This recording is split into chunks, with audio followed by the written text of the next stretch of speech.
Bonjour coach. Bonjour. La dynamique est bonne, pas encore de défaite à l'extérieur. Vous allez chez un adversaire coriace. Comment vous abordez cette rencontre? Comme les autres, alors, la dynamique sert à amener de la confiance, mais tout en restant, comment dire, focus sur les moyens qu'on a mis en œuvre aussi pour installer une dynamique. On sait aussi que chaque match est différent. Voilà. Après, accumuler la confiance, ça veut pas dire tomber aussi dans la surconfiance ou dans le relâchement, bien au contraire.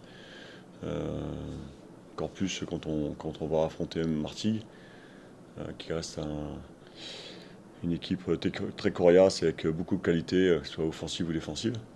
Voilà, donc on prépare nos matchs les uns après les autres, avec une constante bien sûr par rapport à ce qu'on veut mettre en place nous, et puis en tenant compte aussi des forces et de certaines faiblesses de l'adversaire, en tout cas si on en décèle. La surconfiance justement que vous évoquez, ça avait un peu porté préjudice au FC l'an passé. Ouais, mais Mais c'était l'an passé. est-ce que c'était l'idée de la question, c'était qu'aujourd'hui le groupe est plus expérimenté. Est-ce que cette surconfiance-là, elle est plus facilement évitable en fait Alors, avec plus de bouteilles, de vécu, de leadership, normalement ça ne doit pas arriver, mais on reste vigilant sur le fait que ça puisse arriver. Là, il est important que match après match, en tout cas sur l'aspect mental, on soit toujours focus sur ce qu'il y a à mettre en œuvre mentalement, je parle, hein, pour être performant sur un match. Après, un match reste un match, il y a toujours un adversaire, il y a un rapport de force. En tout cas, sur les aspects sur lesquels nous, on doit être constant, et évidemment que c'est... normalement, un groupe plus expérimenté doit se mettre à l'abri par rapport à ça. Voilà, donc, on sait aussi ce qu'on doit faire de mieux par rapport au dernier match, notamment sur l'aspect défensif et les coups de pied arrêtés défensifs. Hein. On n'a pas été très performant sur cet aspect contre Sochaux, sachant que Martigues sont laids sur l'aspect offensif. Et pour le coup, si on parle de l'année dernière, on peut s'en rappeler, on avait pris 2 buts sur coup de pied arrêté. Voilà, donc j'ai envie de vous dire, nous, enfin, déjà, on avance, on continue d'avancer, et puis on n'a pas le temps de se relâcher. On sait bien que voilà, chaque match a son histoire, même en ayant des bons résultats dernièrement, il faut remettre le couvert tout le temps, et si on continue comme ça, forcément l'adversité sera de plus en plus importante. Les adversaires étudient aussi notre jeu, donc il faut trouver des parades, des réponses collectives à tout ça. Voilà, donc, à chaque fois, dans la préparation et dans les ingrédients qu'on devra mettre demain, c'est c'est tout un programme et puis un beau programme. Alors, en tout cas, ça reste un match super excitant à jouer. Euh, je le répète, hein, face à une très belle équipe. On les connaît bien, ils nous connaissent aussi. Ils sont bien renforcés à l'intersaison, nous aussi. Donc je pense que ça fera un bon match. Pour rebondir sur la question de confiance dont parlait Marc, est-ce que justement, par rapport au sentiment qu'on a pu avoir dans les 15 derniers matchs et sur les premiers matchs, cette confiance accumulée avec des victoires permet, et palpable finalement, et permet peut-être mentalement d'être un peu plus fort dans le but? Ah, vous parlez des zones de finition. Voilà, c'est ça. Oui, après, devant le but, on a la troisième attaque, je crois. On a 12 buts marqués. Donc, c'est pas non plus on n'est pas en déficit. On est en déficit par rapport au ratio d'occasion, mais on est capable de marquer des buts, hein, vous l'avez vu. Il est plutôt pas mal. Et ça, c'est la finalité. Voilà. Ce qui est important aussi, c'est que match après match, comment dire, on puisse imposer notre jeu, voilà, par rapport au projet ponctuel du match aussi, parce qu'on n'attaque pas de la même façon contre Martigues ou contre une autre équipe, parce que des fois aussi le système adverse, en tout cas sa façon de défendre, a une influence. Et puis après, voilà, d'être performant sur cet aspect pour se créer des situations et des occasions. Et puis après, être performant sur les zones de finition. On a beaucoup d'axes de progression, sincèrement, même si globalement, depuis, si on prend que la compète, depuis 8 matchs, on avance. Et on a des axes de progression. On doit être encore plus concentré sur certaines situations, défensives notamment, offensives. Sur beaucoup d'aspects, on a une grosse marge, ce qui est intéressant. Et ce qui est intéressant, c'est d'avoir le sentiment d'avancer, voilà, et puis d'avoir encore des choses à aller chercher. Vous parliez de Marty qui s'est renforcé à l'intersaison. Ils sont vraiment pas assez loin de la montée l'an passé. Ce début de championnat est un peu plus poussif, même si il n'y a pas beaucoup de défaites finalement. Quelles sont les forces aujourd'hui, selon vous, de cette équipe? Vous évoquez l'an passé un jeune coach qui travaillait bien. J'imagine que vous pensez. Oui, bah, il a pris un an, mais enfin pas un an, 6 mois je pense. Oui, mais ça, il reste bien. Oui, non, il y a une constante dans leur jeu, malgré les changements.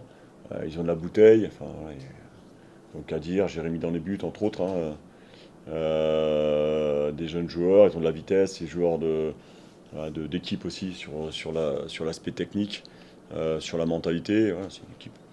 Aujourd'hui, effectivement, leurs derniers matchs à domicile, ils sont sur 2 défaites, parce qu'aussi l'adversaire a su faire ce qu'il fallait. Ah, donc l'enjeu pour nous, c'est celui-là demain. C'est-à-dire que, il faudra mettre les bons ingrédients, voilà, comme à chaque match. Mais en l'occurrence, on le parle de celui-là. Et il suffira pas juste d'être bon dans le jeu. Il faudra vraiment faire un match d'équipe global, être costaud sur les coups de pied arrêtés. Nous, être plus performants sur les nôtres, parce que pour l'instant, on n'a pas marqué. Vous revenez souvent sur les coups de pied arrêtés. Pour vous, c'est un aspect très important dans un match de foot. Bah, sur une moyenne globale, c'est un tiers des buts marqués ou encaissés. Voilà. Donc c'est un but sur 3. Alors, j'ai pas les stats, Non, non. les dernières stats, hein, mais bien sûr que c'est important. Ça permet de décanter des matchs, ça permet voilà, de faire peur à l'adversaire aussi. C'est un facteur très important, même si on peut considérer qu'on n'a pas de géant, hein, on a un déficit de taille. Mais ça ne nous a pas empêché sur le début de saison d'être très très très performants sur cet aspect. Hein, c'est une histoire de concentration, d'engagement, de communication. Et puis sur les aspects offensifs aussi.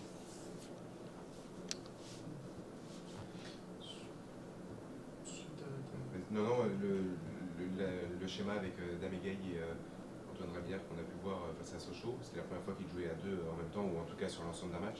Hmm. Est-ce que ça Bah, du coup, pas sur l'ensemble d'un match, Oui, enfin, oui, parce que Dame est sorti. oui, sur une bonne partie du match, Ouais. excusez-moi. Est-ce que c'est un système qu'on peut être amené à revoir Ah oui, régulièrement oui, ou, bien sûr. Enfin, régulièrement, chaque match aura sa stratégie, mais oui, oui. Mais comme je vous le dis depuis le début, après, que Dame joue avec Rabi devant, ou que Dame joue avec Yo, ou Rabi avec Yo, ou avec Alex, ou avec Mehdi quand il rentre. Ça forcément, c'est pas les mêmes profils de joueurs, donc ça a une application sur l'animation globale, collective. Mais oui, oui, bien sûr. J'ai pas changé d'avis là-dessus. Vas-y, moi j'avais une question sur l'infirmerie, mais J'y allais, justement. vas-y.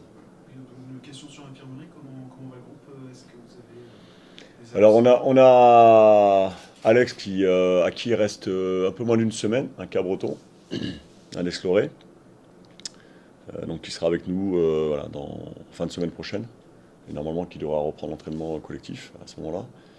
On a Adem Hamoudi qui est toujours blessé, voilà, qui est en convalescence hein, depuis, qui avait repris l'entraînement, mais qui n'est pas rechuté, mais voilà, qui n'est pas libéré complètement de sa problématique là, depuis quasiment fin juillet. Voilà, donc on essaie de trouver des solutions. C'est quoi encore la blessure? C'est au niveau du adducteur, de l'adducteur.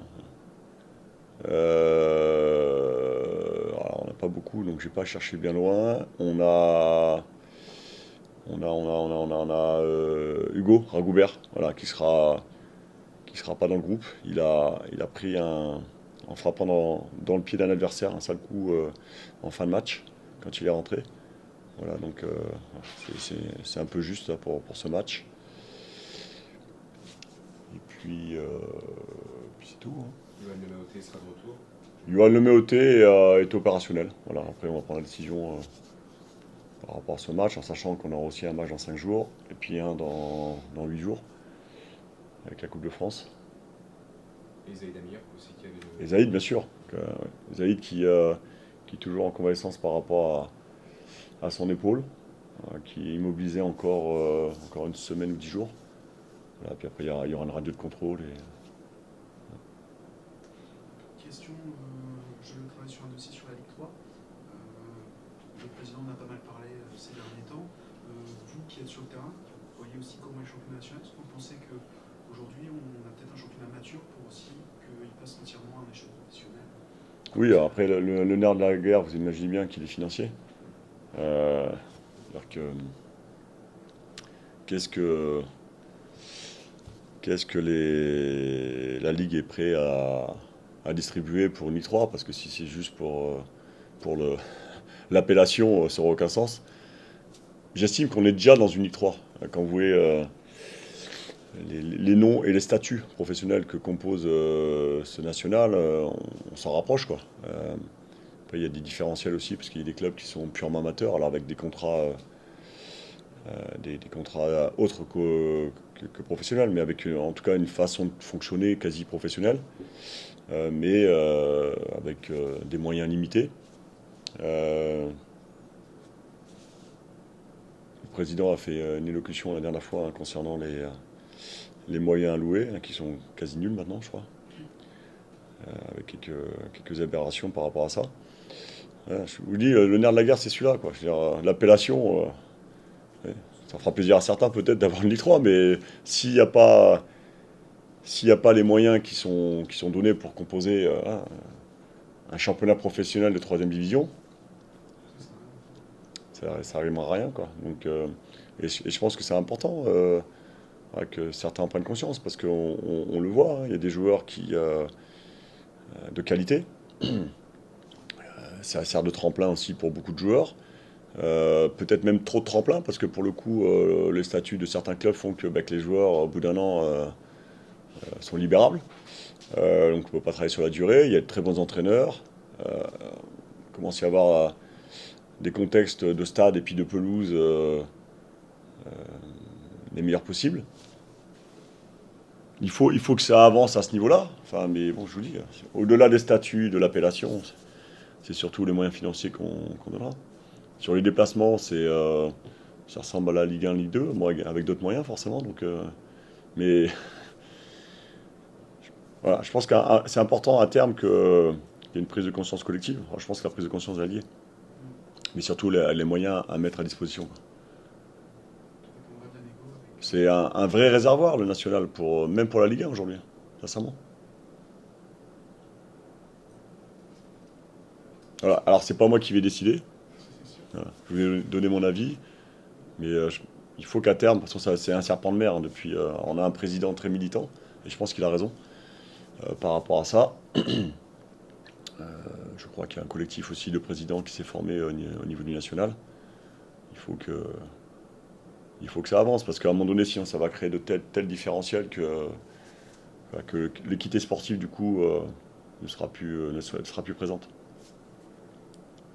Et ça met aussi des clubs en danger pour le coup. Comment? Ça met des clubs en danger aussi. Bien sûr, bien sûr. Ça crée un écart trop important. Voilà, messieurs, dames. Merci beaucoup. Bon, Merci beaucoup. à demain.